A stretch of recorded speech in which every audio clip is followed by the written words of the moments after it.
Imagine having an AI-powered search engine for candidate profiles from across the open web and even from within your own ATS. Well, that's exactly what HireTool is. HireTool is a global talent platform that serves all recruiters, from small businesses to the world's largest enterprises. And with 750 million plus profiles from over 45 open web sources and channels and 30 plus integration partners, there's literally something for everyone. Recruiters can find more talent with AI sourcing, send unlimited emails, and integrate with your favorite recruitment tools all in one platform. If you're spending hours looking for qualified candidates, underrepresented talent, and updated contact information, then HireTool is probably what you need for your toolkit.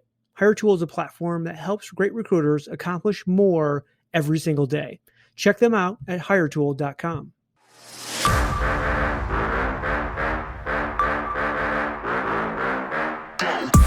Hey, HR famous, it's Tim Sackett, and I'm back. I'm the host with the most because JLee's taking the hostess with the mostest. So, we all gotta pick our roles, and I'm gonna pick that one. I'm with my great friends Jessica Lee, Chris Dunn. It's guys. It's conference season. It's the fall. Kind of a combination of in person and virtual. Do you guys think we're ever going to go back to normal conference season, or are we always going to have like this, hey, some people they're just going to open it up virtually now, and you're going to have like a third or a half of the people that normally would be there? Or do we just have to wait and see on the COVID thing? Well, if it doesn't go back to live, why would I want to go virtual? Because I spend 3/4 of my life on Teams or Zoom right now. Yeah. Like, I don't need more than that. Right? I don't need more of that, which is what it feels like, regardless of some of the, platforms that are out there to make interaction. So I can go, in a virtual, networking room. That sounds exciting. Little side room for speed networking dating for people that I don't know. #awkward. I just think no to that. So I hope it comes back.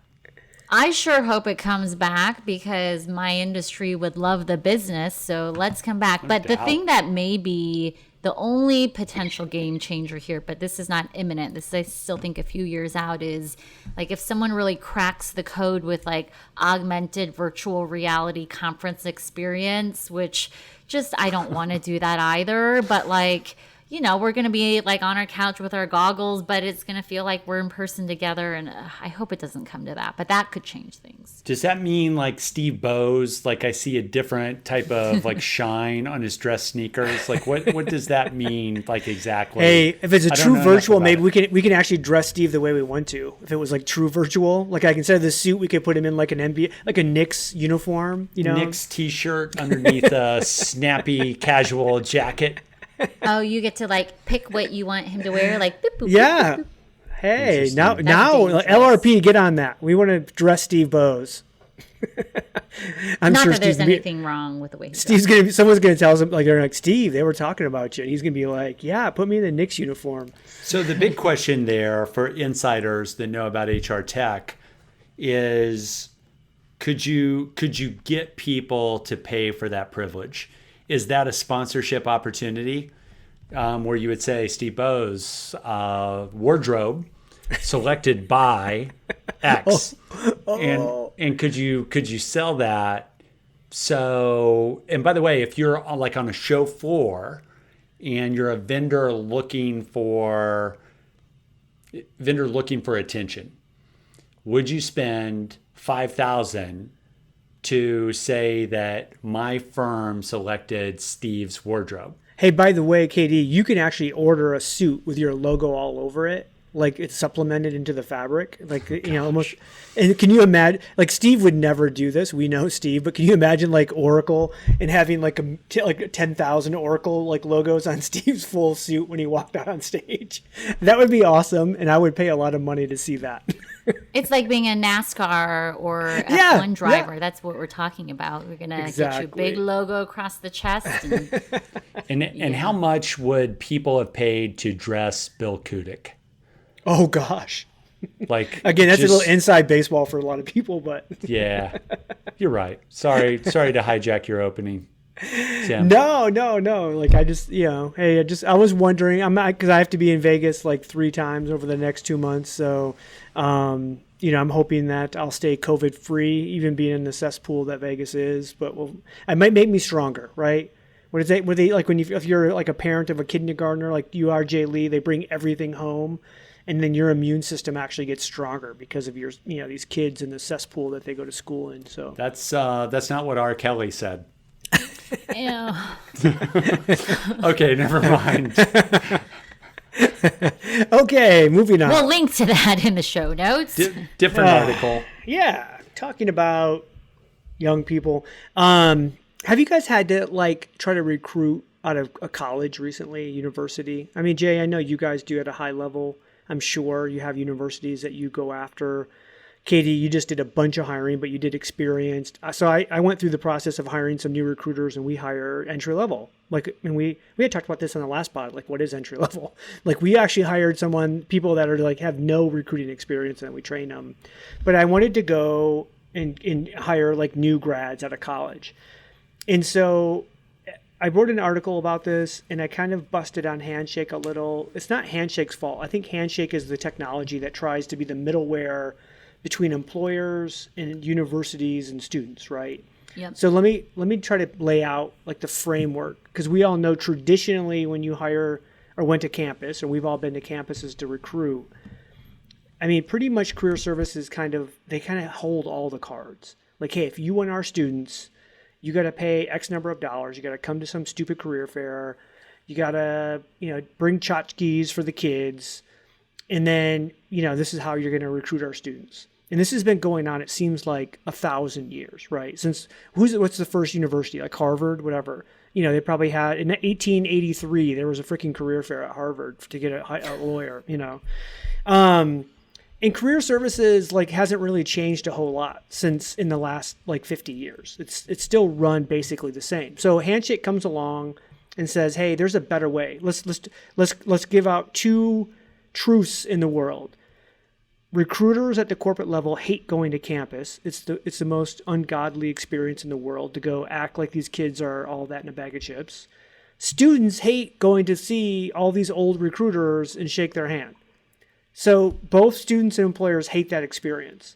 But career services has to make money, and they run these career fairs, and it's the only way you're going to get access to the students. So let's bring technology in. It seems like a great way to solve this problem. And yet what we found was, unlike LinkedIn, which probably could have owned this whole thing, career services and universities wouldn't sell whatever technology was out there unless they're going to somehow make money off this deal. And so what happens is it's a really kind of frustrating experience that I'm shocked that technology hasn't changed yet. So Jay, being a big brand like Marriott, do you feel like your TA team is frustrated with university recruiting, or is it just like, nope, we just got to play the game and we're just going to have to do it? Well, some of the things I've observed and heard from our teams is like there's also this dynamic with some of the career services where like they're trying to act like so there's the technology piece, they have access to the people, and then they also are often trying to play a role as a broker to the students, but they don't know these students that well. There's too many of them. Like the volume is such that like they're not like, you're not a talent agency. You're not like that is not, you can't even pretend to be that. And so I think like the role of technology could be helpful there, but their ability to search through resumes, to have people organized in a certain way, to be able to, match profiles to whomever if they want to be that talent broker, like technology is not there for that either. So the whole model, I agree, is broken. And then the other thing on top of that, if I'm going to, add to your rant, is I also think that there are still a lot of career services folks out there who are out of touch with like the corporate world. Like they have relationships with companies and whatever, but I don't know that they're really that in tune with like corporate life or what certain types of skill sets would be a good match for whatever. And so it's ripe to be overhauled. No, and again, I shout out to Handshake because I think they're probably the closest ones to figure it out. Here's what I ran into, and KD, I'm coming to you because we're mid-sized employers, and they have like a whole system of like scoring, and it's called the trust score, right? And so the only way you're going to have a student see your job posting is if the actual university accepts you as an employer. But the only reason they're going to accept you is based on this trust score that Handshake is giving you. Well, that trust score is based on a lot of things. It's based on who you are, your profile that you filled out, but also how active you are in these kind of virtual career fairs and all this other stuff, right? And how you respond to their candidates. Well, if I'm a smaller employer and I only hire 1 or 2 or 3 people a year, I'm not very active. And so my trust score will never get high enough that the best universities will accept me, right? So you're fighting this constant kind of fight. So that right there, I think, is broken at a big level. Katie, how do you think the technology can save this campus recruiting kind of issue or nightmare that we run into? I don't know that technology can save it. I will say that probably 3 months ago, I had John Nykolaiszyn from Florida International on my other podcast that I do solo, Best Hire Ever. I'd encourage everybody to go out. Shout out to John Nick, too. By the way, he busted my ass when I wrote this article. He was so upset at me. So here's what I would tell you. I think the problem is we don't have enough people like John repping kids and employers. He's the director of career services, I think, for the School of Business, if I'm not corrected. FAU, right? Or FIU? Florida International University. And that's like, 50,000 kids, like huge thing. So I'm not sure if technology can save it. I think we don't have enough people like John. And I like John. I learned a lot on that podcast. Like, if anybody's just trying to ramp up, go listen to him like talk a little bit. I asked him. We'll put a link in the show notes. Yeah, some tough questions. It's really good. Like, my thing is, like, if there's lameness in the system, then it doesn't work. And all it takes, you can put a technology layer over a sleepy career services function. And all like software does not like solve the issue. Yep. And if I were you, like, in order to really have a super meaningful conversation, you'd have to tell me how many people are you trying to hire a year, which you kind of did in your thing, Tim. You said, hey, if I only hire 2 or 3 a year, I would tell you go around Handshake. Yeah. And you go around career services. I think you really reach critical mass if you're trying to hire 15 or 20 for a class in a certain area, a new hire class in a certain area, and you're still not at the size where you're meaningful for some of the universities. I always go back, Tim, to what would it feel like to young Jessica Lee or young Tim Sackett if we did an athletic recruiting model, if we knew who you were, and because we're better at recruiting than other people in sleepy environments, as long as we have access to you, we ought to be able to beat some people, right? Yeah, Katie, that's one of my issues with career services is that they almost hide their students, or after they have asked this kid to pay $100 or $150 or $200,000 over 4 or 5 years for an education, they're now trying to milk a little bit of money out of an employer to get access to these kids versus them going out and saying, holy crap, look at this kid. And why do I want 1 or 2 people willing to pay or play the game to have access to this kid versus this kid having access to everybody, right? And making it super easy. And they don't do that because I think that's what we see with the athletic recruiting model, right? Where these kids are coming out with a profile and here's everything they've done. And again, there's obviously people that are champion that person, but I agree with you. I think university at the career services level should be out there highlighting these students, all of these students, and letting people come out and actually bid for their services, right? Hey, and you know the missing link here is the professor. I was about to say that. Yes. It's professors in the classes. And JLee, I'll say this, and I'll throw it to you for your thoughts. If you don't have a high functioning career services department, I don't know a lot about it. Like I said, John taught me a lot. I don't know tons about it, but I've done enough of it to know that there's a lot of like lame functions out there where you have to fight and scrap for attention. I would rather, honestly, pay a couple $1,000s to professors to come in and speak to my company. And then on the side, JLee, understand who in the engineering department is in junior year advanced Calc 3 and give me, hey, like top 10. Who are they? Yeah. Thanks for coming to speak. And then you just go athletic recruiting style, which is text, hey, we heard about you. You're at the top of our class. The kids don't get that in the handshake model and the normal thing. That doesn't work at scale, JLee, but I think it would work if you were looking for a class, I don't know, 20 or 30. I think you could get there with that. You can't get there if you're trying to fill 400 or 500 or even more. JLee, over to you. Yeah. No, I was going to say, it's like, that's been my experience, is that professors know the talent better than career services do. And they know the work product. They know how the person thinks. They know who's going to be a good fit.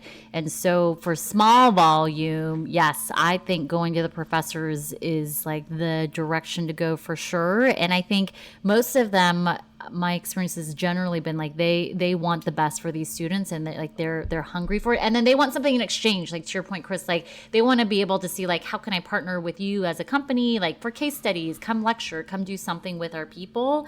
And so for them, they're incentivized in that way as well.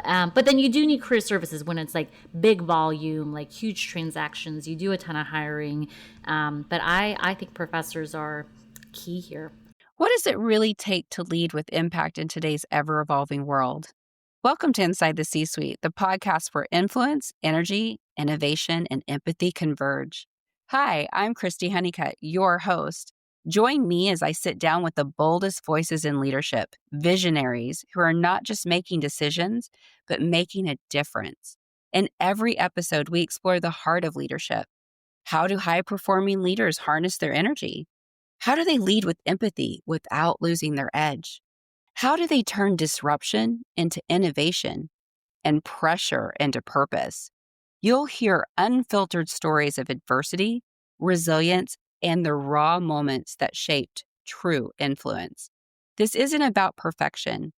It's about presence, passion, and the energetic exchange that fuels transformation.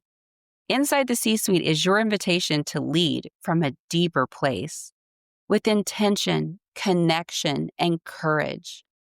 If you're ready to go beyond the surface and unlock what really moves leaders to action, hit subscribe and step inside. You can find us wherever you get your podcast fix. Inside the C-Suite, well, we're an energetic exchange. Let's lead with influence, live with energy, and create with empathy. But I think what a chief talent officer or a CHRO, what they really want from like the thousands of universities worldwide, whatever, especially just the ones in America are like probably in the thousands, they want a LinkedIn for college students, right?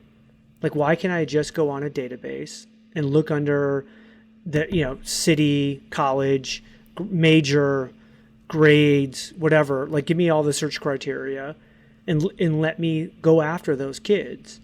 And yet there's nothing like that that's available where you could go, right, and say, hey, like Boston. Boston has, I think, like 70 four-year schools, like in a 50-mile radius from Boston proper. Can you imagine companies trying to go in and recruit? Like, you can never have that many relationships with that many schools. But yet, if you had a LinkedIn type of technology, they could do that. So it makes me question why LinkedIn never went after it.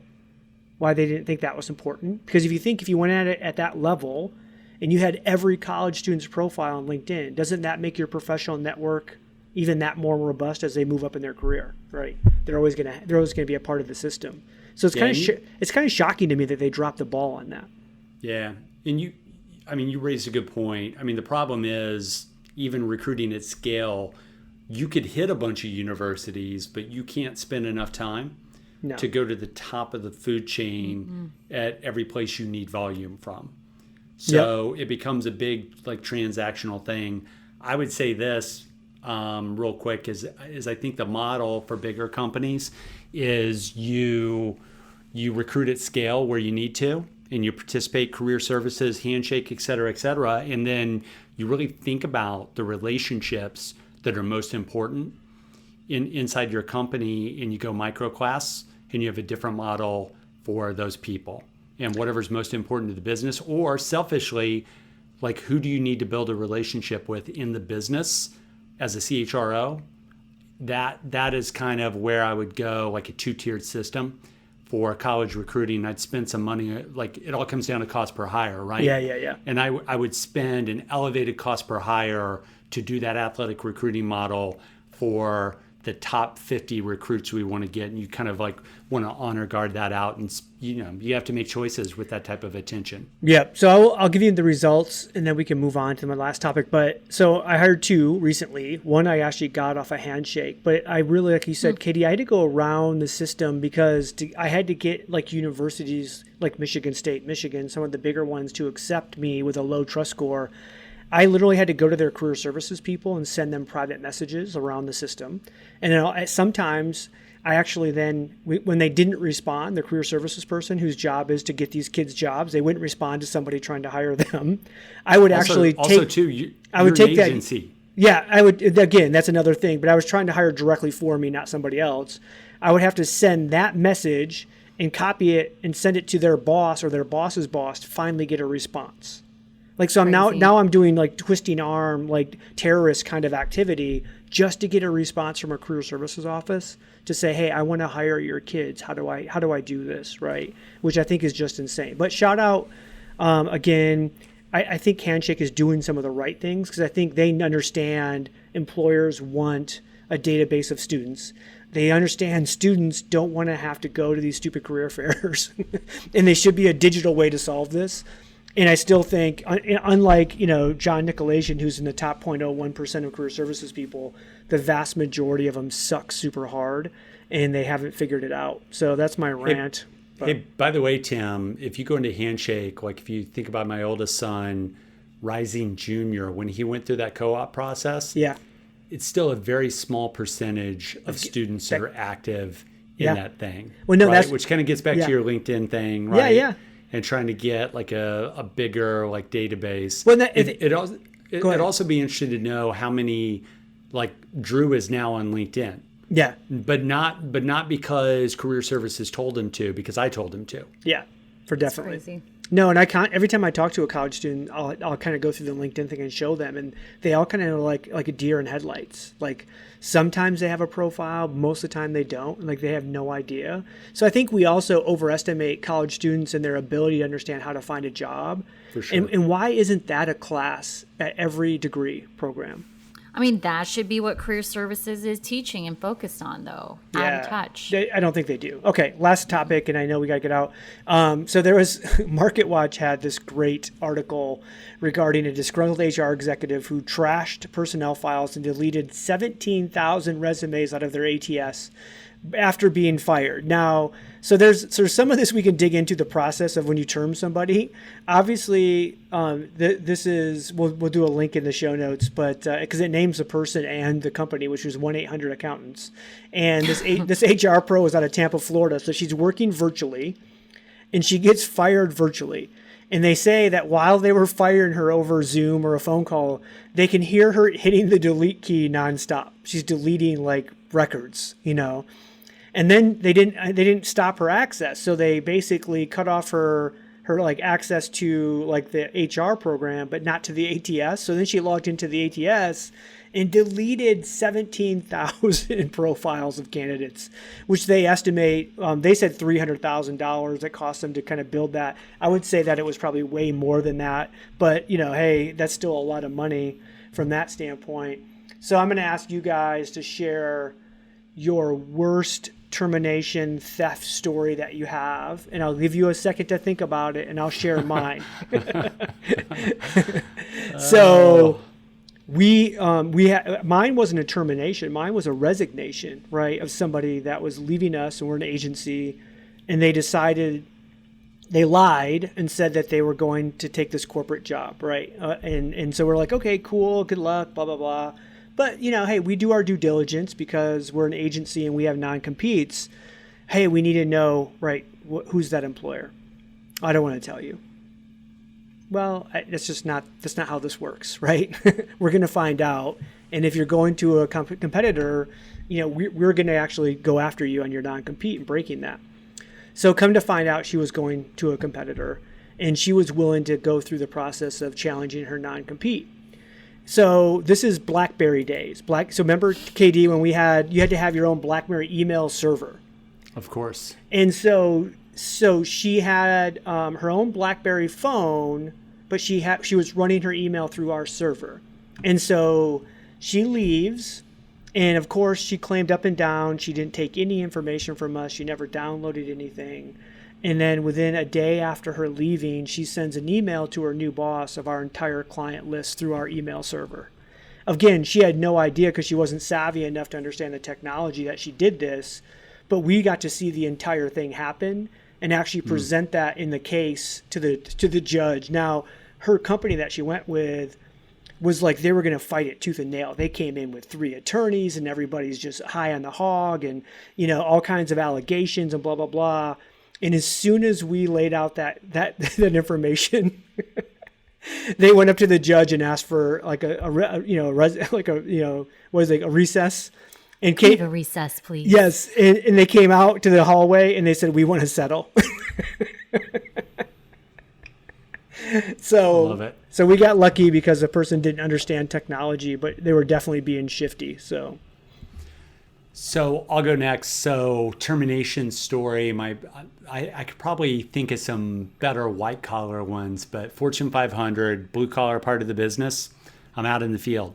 I'm a VP of HR, just kind of running around. There's out in the field. Like this is a multi-location business, like 70 locations in my client group, and there's a term, and this is probably me more as a manager, director, type person at the time. It's been a while back. Blue collar business, got to term somebody in the blue collar side of the business. So out in a branch, this is a town in the Southeast, probably with about 10, 15,000 people. And the office is in a strip mall, right? It's like a normal strip mall. So I go in, I'm like, all right, so we're terming John. What's the plan? To the branch manager of this blue collar, rolling trucks operation.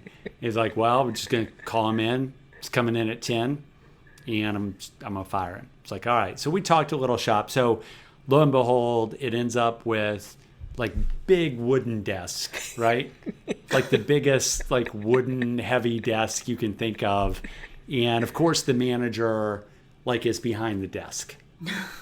And I'm going to be his witness. And he's firing a blue collar person that, by all accounts, probably needed not to be with the company anymore. So I'm sitting on the other side of the big wood desk that is probably about 4.5 to 5 feet wide and deep. And he gets to the point. It's almost I don't know if you've seen any kind of thing where they say that one more time. Yeah. Oh, God. They didn't say that, but as soon as he said, we're firing you today, the guy gets out of his chair and goes across the desk. Oh, God. At the guy. And I had already told some people out on the floor, behind the closed doors, Yeah. If you hear rustling, come on in. Don't knock. Come on in. So it ended up with me on top of that guy, the boss getting a few shots in. Yeah. Why I held him down, not ideal. And then 2 other people coming in behind us and pulling us off. So that's the blue collar version of that. Oh my gosh. I wish I had something that was as juicy and fun as that, but part of this is different as a small you did already share that you had to fire the guy who harassed you, so there's that. But as I'm a petite person, and so any situation I've been involved in where there's a termination is always going to also include either someone else being on guard, making sure security is around, but probably one of the most memorable situations I can think about. The whole thing went down pretty smoothly, but the thing that hung it up and that just drew this whole situation out and was the most uncomfortable situation for me was helping this person get their personal belongings out of their office and like going with them out, like as I take your badge, you take your stuff. And it all got hung up in a personal refrigerator that the person had brought into the office. And it wasn't a small thing. And like helping this person figure out, like with some empathy and humanity, but also frustration of like, it's time to go. Like we've taken your badge, but it's too like, long. Yeah. And like you don't have a vehicle big enough to take this personal refrigerator out. And so like I'm out in the loading dock with a personal refrigerator as we're trying to figure out, like, is it a taxi cab? Is it like call your friend? Like it's just too much time to spend like in a loading dock with a personal refrigerator with someone that you just, you know, you've not delivered good news, and yet like we're stuck trying to manage this personal refrigerator. So the moral of the story is, but you should never bring that much stuff into the office. The personal belongings thing, isn't that always the one thing that causes problems? Like we had to terminate a guy at a defense contractor, and had to go to his desk right into the middle of this big open like bullpen area. Everybody there knows what's happened, right? There's probably 50 people that can see this walk of shame, and then we have to go to his desk with a couple of boxes. And as you start, and the reason, like low performance, as we start unloading his desk, he takes out two a third fifth of like alcohol and puts them in the box. No. And he looks at me and he just kind of shrugs like, there's a reason, like, oh my God. The ones that like, I think the best way to handle that is where you terminate the person and you walk them directly to their car or whatever, have a cab waiting for them, and say, all of your personal stuff will be sent to you tomorrow, or even by the end of today, we'll have somebody drop that off to you. We're not going to allow you to go back to your computer and everything else, right, and cause mayhem within the environment. But people just don't do that a lot anymore. They kind of go, oh no, just go ahead and collect your stuff, and then there's that like almost like an anchor behind them as they're like talking to people on the way out, and you're just like, oh my God, this is the worst. Have you ever done like, isn't the pro move for that to say, hey, I know this is upsetting and this is like a big life event. We're going to end the conversation for today, and we're going to arrange a time for you to come back after hours and get your personal belongings. And then maybe JLee could say, are there any large items that could cause us? Is there anything that's going to hurt me if I open your desk? Delay.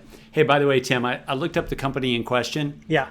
So I look them up, like what I can find on Sales Navigator on LinkedIn is I can find like 28 current employees. Yep. So like the 17,000 resumes doesn't really bother me, because all that's just direct apply, like fodder. Yep. And odds are that, this individual, probably HR solo, nothing wrong with that, by the way, probably not mining the database a little bit from the gospel of Sackett. They're probably not like sending out like talent pool email newsletters with open jobs. No. Definitely. Right? Definitely not. What else was it? It was the resume database and what else? Employee files. Oh, she actually left messages of profanity in employee files, like random. But like, what kind of technology is being used here where you can't recover like someone hitting the delete? Like, right. I just have so many questions, but also maybe it gets at like how they ended up hiring. The only thing I could see is if it was an ATS that was old enough, which again, like Katie said, if it's only like 25 employees and they have 17,000 resumes, that could have been like an on-premise like ATS they bought years ago.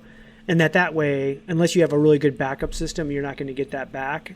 But anything in the cloud would be recoverable. Yeah. So. Hey, by the way, the repeated clicks too, that apparently denote like deleting. It's like, maybe that's part of the problem, right? You've got the select all button up there. The select all versus which definitely wasn't a high performer, right? So you're just like, hey, you just go ahead and like do the select all like button. And I just love that. Some time. Like that's what again we constantly are talking about, like this kind of remote work from home culture and having to fire people remotely like that. Like you better have your systems and processes like locked down to understand, hey, we're firing KD at 8 a.m. At 7:59, all access to his crap is shut down. Like he does not have access. And you have to send me a text. Yes. To confirm that it's gone. Exactly. All right. Hey, that's what we have for you guys today. So I hope this is one thing I love about the time we spend together is we get to share the war stories of the job. So thank you so much to JLee, KD. For HR Famous, I'm Tim Sackett, and we will see you guys next time. We are out.